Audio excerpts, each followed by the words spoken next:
Cinema అయిన మహా నేను మిస్టర్ బి. నా మాట సూటిగా ఉంటది. మ్యాథో క్లియర్‌గా ఉంటుంది. మీరు చూస్తున్నారు మిస్టర్ బి ఛానల్. ఈ వీడియోలో మనం మాట్లాడుకుందాం బచ్చల మల్లి యూఏఐ విడుదల part 2 Mufasa the lion king. ఈ సినిమాలో ఫస్ట్ డే కలెక్షన్స్ రిపోర్ట్, అలానే Pushpa 2 movie 15 days collections report. ఈ వీకెండ్ లో చూసుకుంటే 4 సినిమాలు రిలీజ్ అయ్యాయి. ఒక స్ట్రైట్ తెలుగు సినిమా, 3 డబ్బింగ్ సినిమాలు. పోతే ఈ 4 సినిమాల కంటే కూడా పుష్ప 2 మూవీనే గడిచిన శుక్రవారం నాడు 2 తెలుగు రాష్ట్రాల వరకు టాప్ గ్రాస్ ని రిపోర్ట్ చేసింది. అంటే పుష్ప క్రేజ్ ఇంకా స్ట్రాంగ్ గానే ఉంది. మార్కెట్ లో బాక్స్ ఆఫీస్ దగ్గర పుష్పరాజ్ హావా నడుస్తుంది. పుష్పాన్ని పక్కన పెట్టేసి మిగతా 4 సినిమాల సంగతి చూద్దాం. యాక్చువల్ గా అయితే అనుకున్నది ఏమిటి అంటే 3 డబ్బింగ్ సినిమాలు కాబట్టి బచ్చలు మళ్ళీ తెలుగు స్ట్రైట్ ఫిల్మ్ కాబట్టి ఆ సినిమాకి ప్రిఫరెన్స్ ఉంటది ఆఫ్టర్ పుష్ప 2 అని అనుకోవడం జరిగింది. కానీ అలా జరగలేదు. బచ్చల మల్లికి తెలుగు ప్రేక్షకులు ఇచ్చిన పొజిషన్ ఏంటో తెలుసా? రెస్పాన్స్ కు సంబంధించి విడుదలైన 4 సినిమాల్లో 3వ పొజిషన్ లో ఉంది. కొత్తగా విడుదలైన 4 సినిమాల్లో 3rd పొజిషన్ ఇచ్చారు రెస్పాన్స్ కు సంబంధించి తెలుగు ప్రేక్షకులు. బచ్చల మల్లి మూవీకి లాస్ట్ లో విడుదల పార్ట్ 2 ఉంది. లాస్ట్ బట్ 1 బచ్చల మల్లి. ముందల 2 ఏంటో తెలుసా? ఉపేంద్ర యూఏ కంటే కూడా మహేష్ బాబు డబ్బింగ్ చెప్పారు అంతే ముఫాసా సినిమాకి. అది టాప్ పొజిషన్ లో ఉంది. గడిచిన శుక్రవారం నాడు పుష్ప 2 తర్వాత 2 తెలుగు రాష్ట్రాల వరకు ఎక్కువ కలెక్షన్లు వసూలు చేసిన cinema Mufasa the lion king. అది బ్రాండ్ వాల్యూ అనకూడదు, బ్రాండ్ కెపాసిటీ అనాలి. మహేష్ బాబు బొమ్మ వేశారు పోస్టర్ మీద. ముఫాసా లయన్ కింగ్ పోస్టర్ మీద ఎక్కడికక్కడ మహేష్ బాబు బొమ్మ ఉండేటట్టు చూసుకున్నారు అంతే. బీసీ సెంటర్స్ లో కూడా కలెక్షన్స్ పడిపోయాయి సినిమాకి. థియేటర్ లో రెస్పాన్స్ ఎలా ఉందో తెలుసా? ఫస్ట్ డైలాగ్ వినపడగానే మహేష్ బాబుది మోత మోగింది. అది పరిస్థితి. అది బ్రాండ్ కెపాసిటీ. ఆ బ్రాండ్ కెపాసిటీని తెలివిగా ఉపయోగించుకుందే డిజ్నీ. సినిమాలో కంటెంట్ మామూలుగానే ఉంది, చిన్నపిల్లలు చూసే సినిమా. కానీ మహేష్ బాబు వాయిస్ ఓవర్ చెప్పడం మూలంగా క్రేజ్ పెరిగింది. మాస్ ఆడియన్స్ కూడా ఆ బొమ్మల సినిమాని చూడటానికి వచ్చారు, ఎంజాయ్ చేస్తున్నారు. ఇంకా అయిపోలేదు, ఎందుకంటే క్రిస్మస్ హాలిడేస్ ఉన్నాయి. ఈ వీకెండ్ లో పిల్లలు చక్కగా వెళ్తారు ఆ సినిమాని చూడటానికి. మహేష్ బాబు బొమ్మ కనపడుతుంది కాబట్టి పోస్టర్స్ మీద ఖచ్చితంగా అటెన్షన్ ఉంటుంది సినిమాకి. ఎక్కువ మంది ఆడియన్స్ వస్తారు చూస్తానికి. ఫస్ట్ రోజే ఇంట్రెస్టింగ్ నెంబర్స్ పడ్డాయి. ఖచ్చితంగా శనివారం ఆదివారం కూడా మంచి నెంబర్స్ రిపోర్ట్ చేస్తుంది ముఫాసా మూవీ. 2 తెలుగు రాష్ట్రాల వరకు దగ్గరగా 2 కోట్ల గ్రాస్ పడింది సినిమాకి. ఫస్ట్ రోజున 2 తెలుగు రాష్ట్రాల వరకు చూసుకుంటే సూపర్ నెంబర్. ఇది కొత్త సినిమాలకు రాలా. అల్లరి నరేష్ సినిమాకి రాలా అంత నెంబర్. చాలా కష్టపడాల్సి వచ్చింది. అల్లరి నరేష్ సినిమాకి 2 తెలుగు రాష్ట్రాల వరకు ఫస్ట్ రోజున దాదాపు 1100 వరకు షోలు వేశారు. 60 లక్షల గ్రాస్ కూడా రాలేదు, 55 లక్షల గ్రాస్ మాత్రమే వచ్చింది. అదే ముఫాసా మూవీకి 2 తెలుగు రాష్ట్రాల వరకు 600 షోలే వేశారు, కానీ గ్రాస్ దాదాపు 2 కోట్లు ఉంది. క్రిస్మస్ సీజన్ కూడా ఉంది కాబట్టి Mufasa the lion king movie 2 Telugu రాష్ట్రాల వరకు ఈజీగా ఒక 6 కోట్ల గ్రాస్ అయితే ఖచ్చితంగా చూస్తుంది. 10 కోట్ల గ్రాస్ చూస్తే సెన్సేషనే పడొచ్చు. 10 కోట్ల గ్రాస్ పడొచ్చు, ఎందుకంటే మహేష్ బాబు బ్రాండ్ కెపాసిటీ అది. సినిమా కంటెంట్ కి సంబంధించి అయితే మిక్స్డ్ ఒపీనియన్స్ ఉన్నాయి, మిక్స్డ్ రివ్యూలే పడుతున్నాయి. కానీ ఇక్కడ ఒక్క విషయమే చేంజ్ చేస్తుంది. మహేష్ బాబు లేకపోతే అసలు ఎవరు పట్టించుకునేవాళ్ళు కాదు సినిమాని. చాలా తక్కువ మంది చూసేవాళ్ళు. బట్ బాబు మూలంగా ఎక్కువ అటెన్షన్ వచ్చింది, అడ్వాంటేజ్ కలిసి వచ్చింది సినిమాకి. మిగతా చోట్ల ఫ్లాప్ అయినా తెలుగు వరకు మాత్రం మంచిగానే నెంబర్స్ ని రిపోర్ట్ చేసే అవకాశం కనిపిస్తుంది. తర్వాత ఉపేంద్ర యూఐ ఈ సినిమాని కూడా బాగా చూసారు తెలుగు ప్రేక్షకులు. బీసీ సెంటర్స్ లో కూడా మంచి ఆక్యుపెన్సీస్ పడ్డాయి సినిమాకి. Upendra is back. Yes, Upendra నుంచి ఎటువంటి ఎంటర్టైన్మెంట్ అని ఎక్స్పెక్ట్ చేస్తారో అది సినిమాలో ఉంది అని తెలుస్తుంది. నేను చూడలా, ఎందుకంటే నేను ఉండే ప్లేస్ లో ఓ నిర్బంధం ఉంది మాకు. ఇక్కడ ఒక పవర్ఫుల్ డిస్ట్రిబ్యూటర్ ఉన్నారు. ఆయన మాకు ఏ సినిమాలు చూపిస్తే ఆ సినిమాలో చూడాలి. ఆయన మాకు చూపించే లిస్ట్ లో ఈ వారం యూఐ లేదు అంటే ఆయన బిజినెస్ డీల్ లో యూఐ లేదు. ఆ సినిమాని మా ఏరియా వరకు డిస్ట్రిబ్యూట్ చేసిన వాళ్ళు ఈయనతో సరైన రిలేషన్షిప్ లో లేనట్టున్నారు. సో ఆ సినిమాకి థియేటర్ లెవెల్ చుట్టుపక్కల ఎక్కడా ఇవ్వాల. నేను 60 కిలోమీటర్లు వెళ్ళి చూడాలి, అంత దూరంలో పెట్టారు. కానీ వినిపిస్తున్న రిపోర్ట్స్ ని బట్టి మంచిగానే ఉంది సినిమా అని అర్థం అవుతుంది. కొంతమంది స్క్రీన్ ప్లే గందరగోళంగా ఉంది అని చెప్తున్నారు. ఉపేంద్ర డైరెక్షన్ లో ఖచ్చితంగా గందరగోళం ఉంటది. ఏ మూవీ తీసుకోండి, ఉపేంద్ర మూవీ తీసుకోండి, ఆయన చేసిన ప్రతి సినిమాలోనూ స్క్రీన్ ప్లే లో గందరగోళం ఉంటది. దాన్ని అర్థం చేసుకోవడమే మ్యాజిక్. ఈ సినిమాలో కూడా అలాంటి మ్యాజిక్ ఉందని అర్థం అవుతుంది. అర్థం చేసుకునే వాళ్ళు అర్థం చేసుకుంటున్నారు, అర్థం చేసుకోలేని వాళ్ళు ఎప్పుడూ ఇబ్బంది పడుతూనే ఉంటారు. కన్నడలో అయితే సూపర్ స్టార్ తీసుకుంది యూఐ మూవీ. తెలుగులో కూడా ఇంట్రెస్టింగ్ స్టార్ట్ తీసుకుంది. ఫస్ట్ రోజున 2 తెలుగు రాష్ట్రాల వరకు సినిమా 60 లక్షలకు పైన గ్రాస్ చూసింది. టాక్ బాగుంది కాబట్టి రాబోయే రోజుల్లో మంచి కలెక్షన్స్ ని చూసే అవకాశాన్ని ఎక్స్పెక్ట్ చేయొచ్చు. బచ్చల మల్లి అల్లరి నరేష్ కి ఈ సినిమాతో కూడా టఫ్ లక్కే. క్లియర్ గా అర్థం అవుతుంది, టఫ్ లక్కే. ప్రీమియర్స్ వేశారు, ఏం రెస్పాన్స్ లేదు. అసలు ఆ ప్రీమియర్స్ గురించి మాట్లాడుకుందే లేదు ఎవరో కూడా. మూవీ టీమే పెయిడ్ ప్రమోషన్స్ చేసింది చాలా గట్టిగా ప్రీమియర్స్ గురించి. అల్లరి నరేష్ మీద తెలుగు ప్రేక్షకులు నమ్మకాన్ని కోల్పోయారు. అతను తిరిగి నమ్మకాన్ని సాధించుకోవాలి. ఇలాంటి సినిమాలు కాదు, ఒక సర్ప్రైజింగ్ కంటెంట్ తో సర్ప్రైజింగ్ రోల్ చేసి అతను మళ్ళీ తెలుగు ప్రేక్షకుల నమ్మకాన్ని గెలుచుకోవాలి. లేకపోతే మాత్రం ఇలాగే అతన్ని పట్టించుకోకుండా ఉంటారు. కాకపోతే ఏంటి, ఉన్న అన్ని సినిమాల్లోకి ఎక్కువ షోలు ఈ సినిమాకే పడ్డాయి. కానీ గ్రాస్ ఎంత? అరౌండ్ 50 లక్షలు మాత్రమే. 1000 షోలు పడితే 50 లక్షలు గ్రాస్ రావడం ఏమిటి? ఆసక్తి చూపించలేదు. అల్లరి నరేష్ కోసం థియేటర్స్ కి రావడానికి తెలుగు ప్రేక్షకులు ఆసక్తి చూపించలేదు. బచ్చల మళ్ళీ ఈ సినిమాను చూడాలి అని ఎక్కువ మంది ప్రేక్షకులు అసలు గుర్తు కూడా పెట్టుకోలేదని అర్థం అవుతుంది. లేకపోతే ఏంటో ఆక్యుపెన్సీస్, ఏంటో రెస్పాన్స్. ప్రమోషన్స్ బాగా చేసేసాం, మీడియాని పిలిచాం, ఇంటర్వ్యూలు చేసాం, సోషల్ మీడియాలో ప్రమోషన్స్ బాగా జరిగిపోయాయి, చాలా మంది మాట్లాడుకున్నారు అని అనుకున్నారు. అదంతా భ్రమ.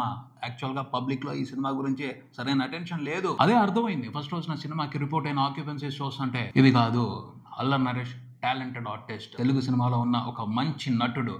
అతను కంబ్యాక్ అవ్వాలి అంటే ఇలాంటి ప్రయత్నాలు కాదు, ఒక వండర్ఫుల్ ప్రయత్నం చేయాలి, సర్ప్రైజ్ చేయాలి తెలుగు ప్రేక్షకుల్ని. అప్పుడే తిరిగి అతని మీద తెలుగు ప్రేక్షకులకి నమ్మకం వస్తుంది.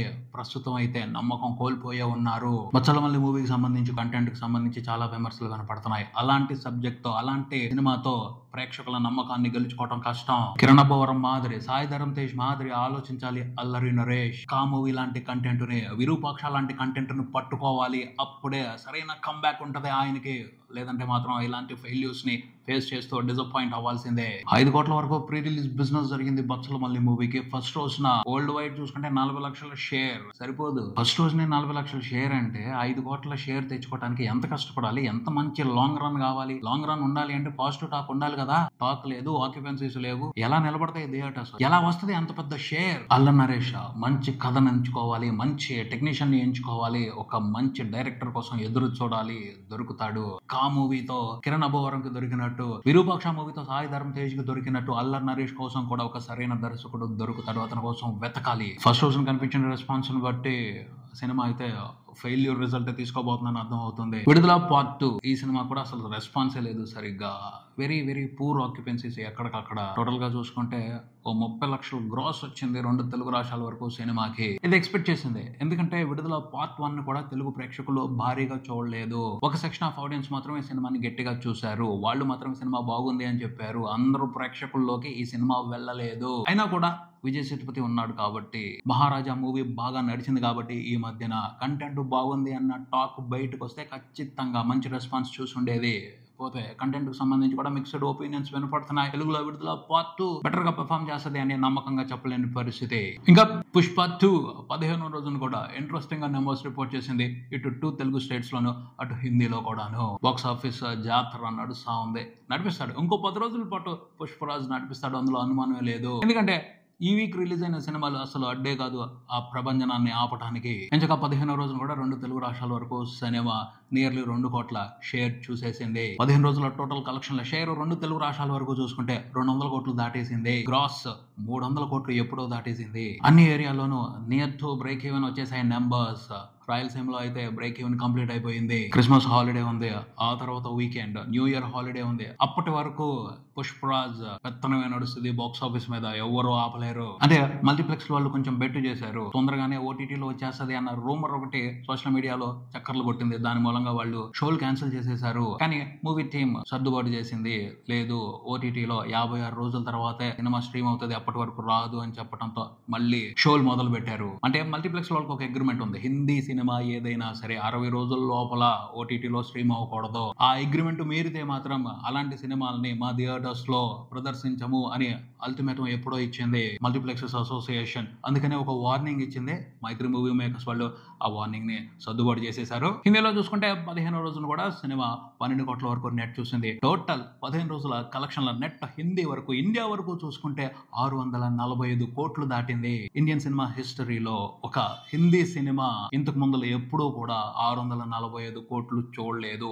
అల్టిమేట్ నెంబర్ ఇది, హిస్టారికల్ నెంబర్ ఇది, ఆల్ టైమ్ రికార్డ్ ఇది. మొన్నటి వరకు 3-2 మూవీ మీద ఉండేది 625 కోట్లు ఆల్ టైమ్ రికార్డ్. ఆ రికార్డ్ బ్రేక్ అయిపోయింది. ఇప్పుడు ఆ రికార్డు కూడా పుష్ప 2 పేరు మీదకి వచ్చేసింది. చెప్పుకున్నాం కదా, ఇకపైన హిందీలో పడే రికార్డులన్నీ కూడా నాన్ అల్లు అర్జున్ రికార్డులని మాట్లాడుకుంటారు అని. అదే జరుగుద్ది. శనివారం ఆదివారం పెద్ద నెంబర్స్ పడతాయి, అందులో అనుమానమే లేదు. శనివారం ఆదివారం రిపోర్ట్ అయ్యే నెంబర్స్ తో 700 కోట్ల నెట్ మార్క్ ని క్రాస్ చేసేస్తాడు పుష్పరాజ్ హిందీ సర్కిల్లో. ఇది హిందీ సినిమా హిస్టరీలో ఫస్ట్ టైం జరగబోయే మిరాకిల్. ప్రపంచవ్యాప్తంగా చూసుకుంటే 15 రోజుల తర్వాత సినిమా అన్ని వెర్షన్స్ లో కలిపి టోటల్ గా రిపోర్ట్ చేసిన షేర్ 700 కోట్లు దాటింది. అంటే లాభం దాదాపు 80 కోట్లు దాటింది. గ్రాస్ మూవీ టీం లెక్కల ప్రకారం అయితే నియర్లీ 1600 కోట్లు ఉంది. ట్రాకర్స్ ట్రేడ్ లెక్కల ప్రకారం అయితే నియర్లీ 1500 కోట్లు ఉంది. ఈ వీకెండ్ కంప్లీట్ అయిపోయిన తర్వాత ఖచ్చితంగా రేపో ఎల్లుండో 1600 కోట్ల నెంబర్ పోస్టర్ మీద పడుద్ది. మూవీ టీం ఖచ్చితంగా వేస్తది. అర్థమైపోయింది. తెలుగు బాక్స్ ఆఫీస్ దగ్గర పుష్ప 2 మూవీకి సంక్రాంతి సినిమాలు వచ్చేంత వరకు అడ్డు లేదు, ఎవరు ఆపలేరు. సో నిదానంగానైనా ఎంచక్క నెంబర్స్ రిపోర్ట్ చేస్తానే వెళ్తది. హిందీలో బేబీజాన్ మూవీతో కొంచెం అడ్డు కనపడుతుంది. కాకపోతే దాని గురించి వరీ అవ్వాల్సిన అవసరం లేదు. ఆల్రెడీ రికార్డులన్నీ బ్రేక్ అయిపోయాయి కాబట్టి సైలెంట్ గా తన నెంబర్స్ తను రిపోర్ట్ చేసుకుంటా పుష్ప 2 మూవీ హిందీలో కూడా బాక్స్ ఆఫీస్ రన్ కొనసాగిస్తుంది జనవరి మంత్ లో కూడా అని స్పష్టంగా ట్రెండ్ అర్థం అవుతుంది. ప్రస్తుతానికైతే పరిస్థితులన్నీ అనుకూలంగానే ఉన్నాయి. పుష్ప 2 మూవీ ఫైనల్ టార్గెట్ అయితే 1800 crores మార్క్ ని దాటాలి. చూద్దాం మరి దాటేస్తుందో లేదో. ఇది ఇక్కడికి మరో వీడియోతో మళ్ళీ కలుద్దాం. ఈ వీడియో మీకు నచ్చితే లైక్ చేయండి, మీ ఫ్రెండ్స్ తో షేర్ చేసుకోండి, మీ అభిప్రాయాన్ని కామెంట్ చేయండి, ఈ ఛానల్ ని సబ్స్క్రైబ్ చేయండి. నేను mister B. Keep watching mister B channel. Thank you.